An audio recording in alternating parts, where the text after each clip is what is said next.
gjesti e meriton ta fitoj këtë Big Brother apo jo? Atëherë, nëse do flisja unë për atë çka unë mendoj për atë si personazh, edhe mbi të gjitha për atë çka ka dhënë për shtëpinë e Big Brother, nuk mendoja që do t'ja jepja gjestit fitoren e Big Brotherit. Për një arsye që e thash, e para sepse, për te fakti që ai çuni është shumë i shkathët, e ka të lindur atë pjesën e vëmendjes, protagonizmit energjik, më the të thash, këto i ka, njerëzit e pëlqejnë, e ka.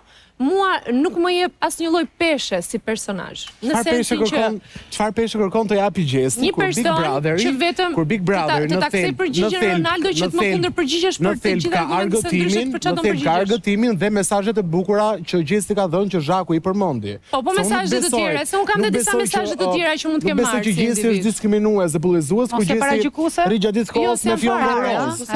Nuk tash mos e kisha nga paragjykimi. Pse gjesti nuk e meriton ta fitojë Big Brotheri? Jemi përballë fakteve që nga fotot e finalistëve të publikuara në faqen Big Brotherit, të tjerët i ke 20.000, 10.000 like, 2.000 like, gjistin e kishe 50.000 like për tani më fal, tani dalim në një argument. Ronaldo, ta them një gjë të lutem. Se gjesti nuk meriton ta fitojë Big Brotherin.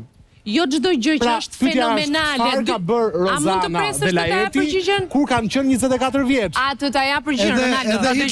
Edhe Hitleri në luftën e dytë botërore ishte më i votuari, po nuk do të thotë se ishte shembull. Hitleri ishte më i votuari nga gjermanët në luftën e dytë botërore, po nuk do të thotë se ishte shembull. Xhibani dhe u bëra lush për top, e kanë përdorur këtë argument. Në mendimin tim personal, jo çdo gjë që është virale dhe është fenomen, në fund të ditës më përbën mua ndonjë personazh interesant apo shumë mua ndonjë flerë. Nuk ka vetëm këto gjëra i gjesti më, se ka edhe zemër të bukur më.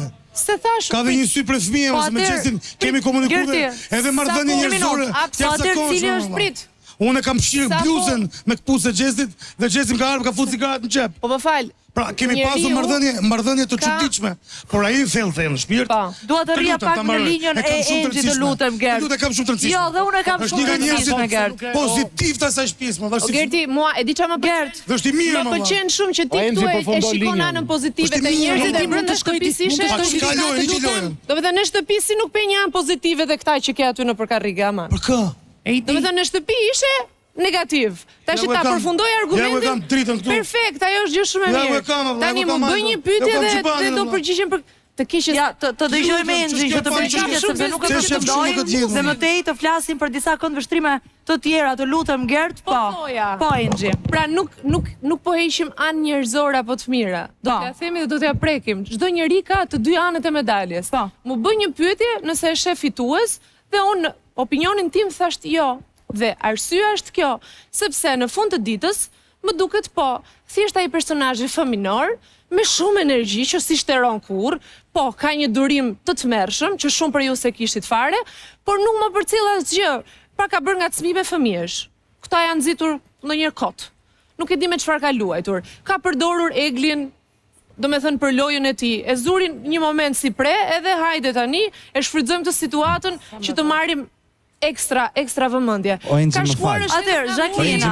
Për Jacqueline ti her pas here e ke mbështetur lojën. Më fal edhe një pyetje të lutem. Në rast se nuk e merr gjesti, kush e merr sipas teje? Si? Në rast se jo gjesti. Kush të përfaqëson ty?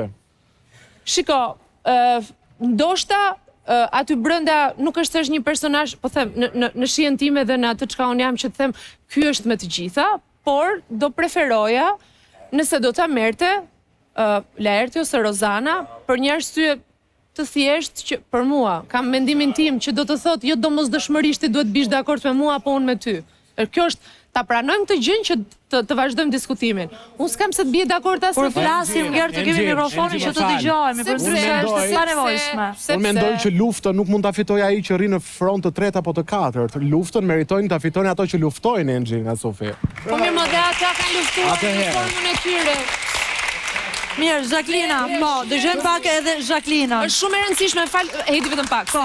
Lufta, loja. Është shumë e rëndësishme dhe si bëhet lufta, jo 2 sekonda, 2 sekonda. Sa 24 vjeçar. Enxhi, të dëgjojmë pak edhe Jacqueline, do doja ta përfshija në këtë diskutim se jemi këtu për të bërë një dialog. 24 vjeçar të suksesshëm ti njeh si gjesti. Po prit ta ktheva përgjigjen, jo çdo gjë që është virale mua më nuk ka mirë atëherë kush është sekreti për me pas fansa. Tani këtu dhe mund të bëhem shkojnë klikime do ndërrua dhe s'do të thotë që është normale. Jacqueline, do doja të dëgjoja tani Jacqueline. Përgjigje mund Heidi për këtë, të lutem. Do doja të dëgjoja pak Jacqueline. Ti ke qenë mbështetëse e lojës së Gjestit. Edhe do doja të pyesja, ka pas ndonjë moment, ndonjë veprim të Gjestit që në fakt në një moment të dytë i është kthyer atij si një bumerang? Mendoj që ai ka pasur limitat edhe gabimet e veta në atë lojë, po si të gjithë banorët e tjerë, duke ndenjur aq shumë kohë i izoluar, mos harrojmë që ka qenë i izoluar edhe në formatin tjetër, pra për mua vlen fakti që i ka mbajtur në këmbë 2 Big Brother edhe ka bërë për vete publikun edhe të Kosovës edhe të Shqipërisë. Po mirë, atje doli, nuk është se mbajtur në këmbë. Nuk të ndërhyvan asnjë moment. Të dëgjojmë të gjithë. Respektosh. Faleminderit. Please, lutem. No, I'm not joking. I'm not joking, s'ka problem. Okej, vazhdojmë. Dhe mendoj që patjetër ka pasur gabimet e veta. Për shembull, nëse një gjë në të cilën nuk më ka pëlqyer në prajmin e ditës së shtunë, ka qenë mënyra se si reagoi bashkë me Eglin në rrëfimin e Laertit. Por gjithashtu më pëlqeu në moment duke parë që ishte i pari që u tërhoqe dhe kërkoi falje dhe e kuptoi gabimin e vet. Po, ky personazh më pëlqen se bën gabime, po nga ana tjetër më pëlqen se edhe në momentin që e kupton gabimin kërkon falje dhe tregon limitet e veta dhe kjo më duket shumë humane dhe shumë njerëzore. Më pëlqen fakti që nuk e vesh xhaketën e një djali të mirë duke u shitur për atë që nuk është.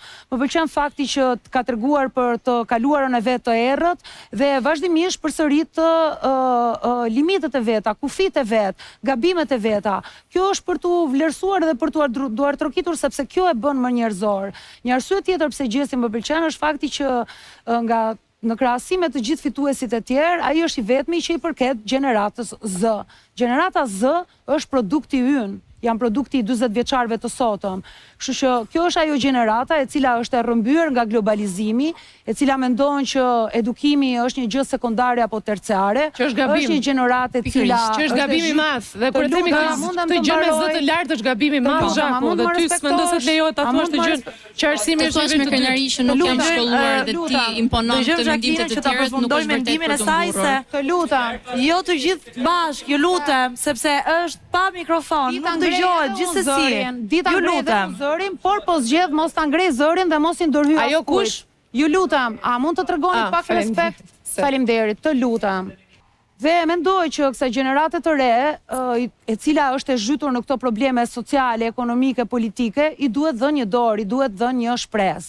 Dhe gjithashtu, ajo që mendoj është që Big Brotherin e bëjnë viral gjeneratat e reja, që janë si ato milingonat e vogla të palodhura, të cilët e ndjekin me këshëri, bëjnë editime, bëjnë video, besojnë të dashuria, që zhvillohet brenda banorëve. Dashuria ka dashuri midis. Në një farë mënyrë shtarin më të fortë. Një vlerësim duhet ja japim edhe atyre. Patjetër.